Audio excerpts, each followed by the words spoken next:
नमस्कार। प्रस्तुत है आज का चिंतन। दादा, उसने धीरे से पुकारा। दोनों भाई लगभग 3 घंटे से वाटिका की गुड़ाई कर रहे थे।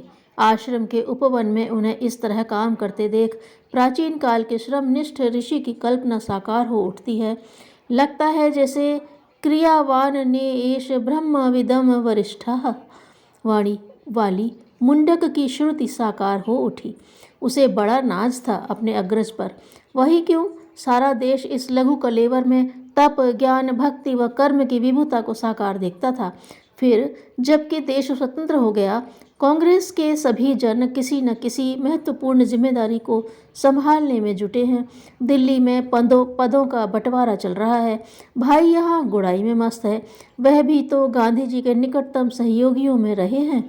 ऐसे वैसे नहीं, शायद वह अकेले ही थे जिन पर बापू को स्वयं भी श्रद्धा थी। माना कि वह स्थित प्रज्ञ हैं, किंतु कई दिनों से उसे यह शंका मथे जा रही थी। सोच रहा था एकांत में मिलूं तो पूछूं। आज वे दोनों ही थे। अन्य आश्रमवासी अपने अपने कामों में व्यस्त थे। इस समय उसे शंका का समाधान प्राप्त कर लेना उचित था। क्या है रे, कुछ पूछना चाहता है? उसकी आंखों में अनुज के प्रति सहज स्नेह था। हाँ दादा, पूछ। उनके हाथों में थमी खुरपी पहले की तरह ही चल रही थी, ठीक गुरु के प्रयासों की तरह, जो कुसंस्कारों, दोषों की खरपतवार को निकालकर गुणों की नमी को उभारता है। यद्यपि प्रश्न तो अटपटा है, फिर भी आपसे न पूछूं तो किससे पूछूं? वाणी में हिचकिचाहट थी। निसंकोच कह तू। ऐसे में जबकि पंडित जी पटेल से लेकर छोटे बड़े तक सभी को कुछ न कुछ मिल रहा है, आप। आगे के शब्द गले में अटक गए। मुझे मंत्री की कुर्सी क्यों नहीं मिली, अथवा इसे मैंने क्यों नहीं स्वीकारा, यही ना? कहने के साथ वह हंस पड़े। कथन में कोई उत्तर नहीं था, अतः चेहरे पर जानने की आतुरता स्पष्ट थी।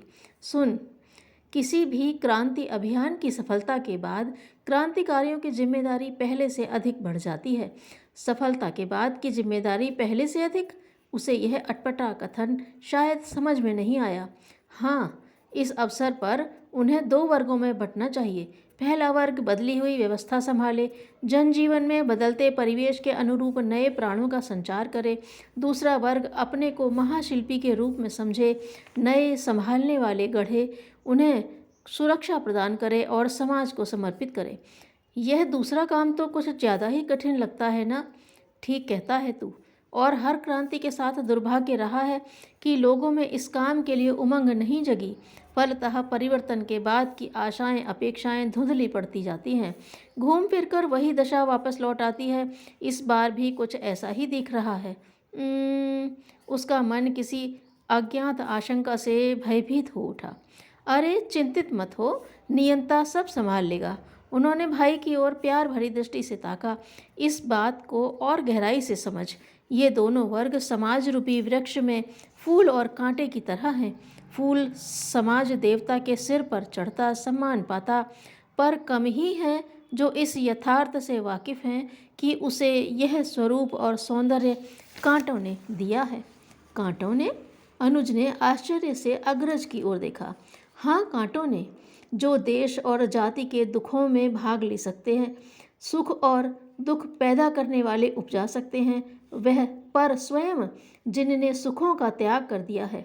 नुकीले कांटे, जिन्होंने पुष्पों की रक्षा का भार ले लिया। फूल तोड़ने वाले की उंगलियों को डसे बिना नहीं छोड़ते, परंतु जब फूलों को सम्राट के मुकुट पर शोभा पाने का सौभाग्य प्राप्त होता है, तो कांटे उनके साथ नहीं जाते, बल्कि सूखी टहनियों पर पतझड़ और ऋतुओं की कठोरता का मुकाबला करते हैं। देश और समाज को ऐसे कांटे चाहिए। अब अनुज की समझ में आ चुका था कि बड़े भाई ने क्यों चुना यह मार्ग। उन्होंने आगे कहना शुरू किया। तूने तो इतिहास पढ़ा है रे। आक्रांताओं के प्रवेश के समय भारत एक ऐसा उद्यान था जिसमें कोई माली नहीं था। फल फूल से भरपूर इस उपवन में माली तो क्या एक कांटा भी नहीं था, और न फलों फूलों की रक्षा के लिए कांटों की बाढ़ ही थी। जिसका जी चाहा इसकी सुंदर पगडंडियों को रौंदा। कितने ही फूल मसले, अगणित फल बर्बाद किए। पूरे 2000 सालों तक यही होता रहा। कहते कहते उनकी आंखें भर आईं। भाव विभल हो बोले, जानते हो क्यों? सिर्फ इसलिए कि सांस्कृतिक जीवन के प्रहरी ये कांटे न थे। मैंने अपने लिए यही कर्तव्य निश्चित किया है कि सांस्कृतिक जीवन के प्रहरी थे। यह सांस्कृतिक जीवन के प्रहरी थे संत विनोबा, और जिज्ञासु थे उनके अनुज बालकोवा।